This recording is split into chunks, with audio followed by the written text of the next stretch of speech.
I'm Laura Bonicelli, and we are Cooking with Italian Style. It's not always fast, it's not always easy, and it's not always Italian.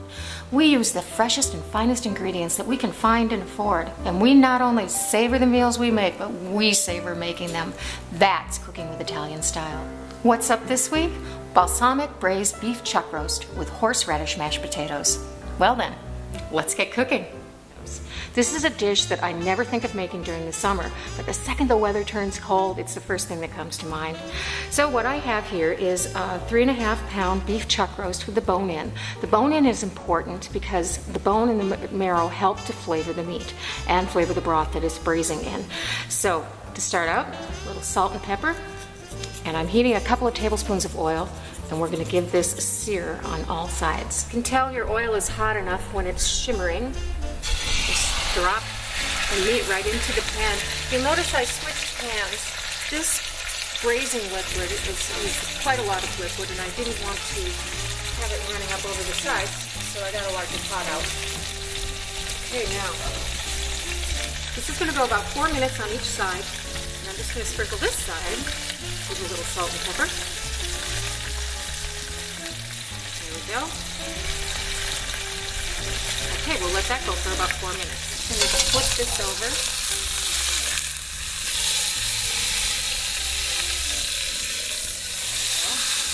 That's so easy. Beautiful, beautiful golden brown. And we're going to let this go another 4 minutes. If you're wondering why we're braising the meat, it's to seal in all the juices, so as it's slowly cooking, it starts to actually decompose the meat, which is what makes it so tender. So now we're going to work on what we're going to braise our meat in.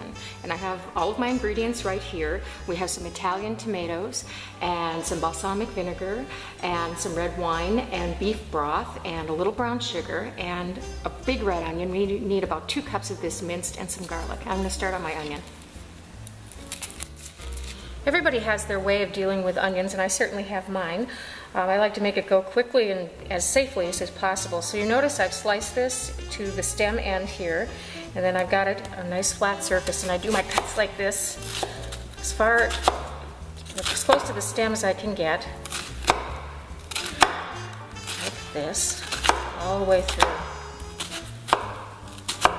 This one's a little bit piecey, you can see that. I'm going to have to deal with those in a little bit. And then I just go right off the end like this, and then it comes out in nice little chopped pieces for me. And when it gets a little close, I just flip it down and then work off of this end. And when that gets close, I flip it back. There.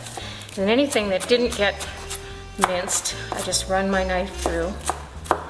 Okay. Perfect. So there are my onions. Now for my garlic, I need 8 cloves. So to just get them off of the head, I basically give it a good smack like that, and it releases them. And then I cut the stem end off like that and give it a good wrap. And it just takes the skin right off, and then I can just mince it up from there. I have to do 8 of these.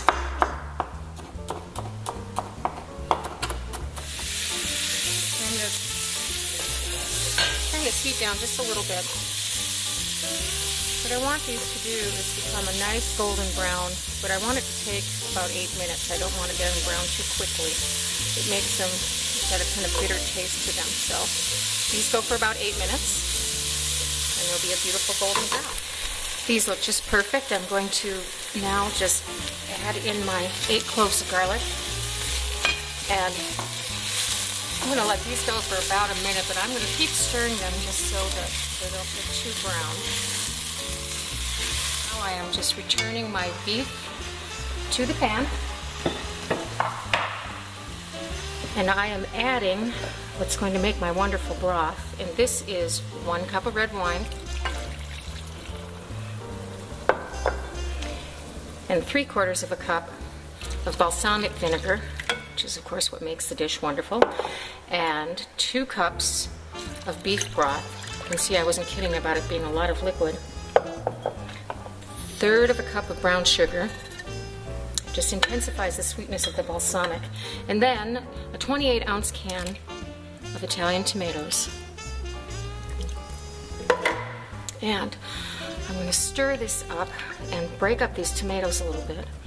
Just get it mixed up and make sure the brown sugar is kind of blended in with the liquid.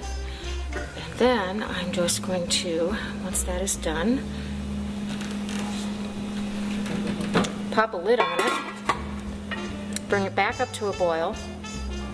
Once it's simmering, I'm going to turn it off and put it in the oven at 200 degrees for about 2 hours. These are red potatoes that I picked up this morning from the farmer's market. They make for a very, very good mashed potato.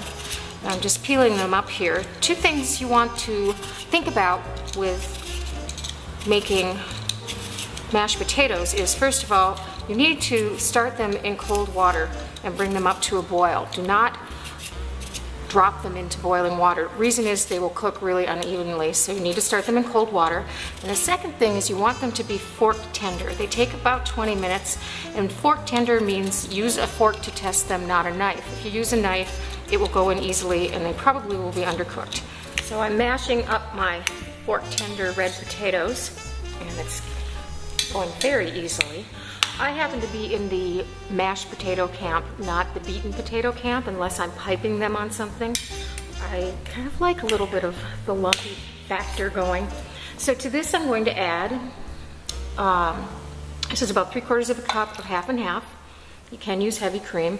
But you know, the sauce that goes on top of this, that the roast is braising in, is really quite rich. So a little bit of butter, that's about 1/4 of a cup. And here we go. So this is horseradish, about 2 tablespoons, and this just goes so beautifully with this dish. It just sets off that sweetness of the balsamic vinegar perfectly. Notice the bright yellow color of the butter I used. It's an Irish butter called Kerrygold that I absolutely love. And I can smell that horseradish. In fact, it smells so great. I'm going to add a little bit more. There we go. Perfect. Okay. I don't want to get these too finely mashed. As I said, I kind of like them a little bit lumpy.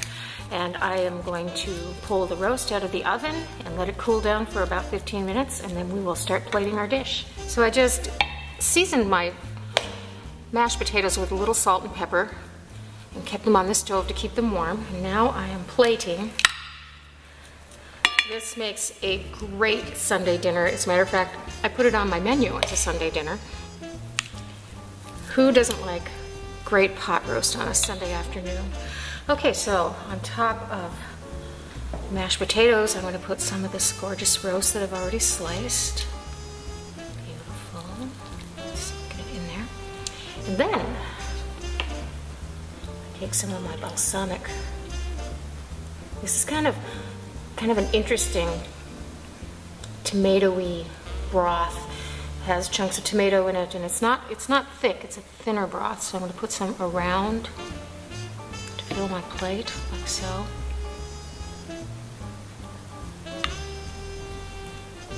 Lovely, and then just a little bit of the juice over the top.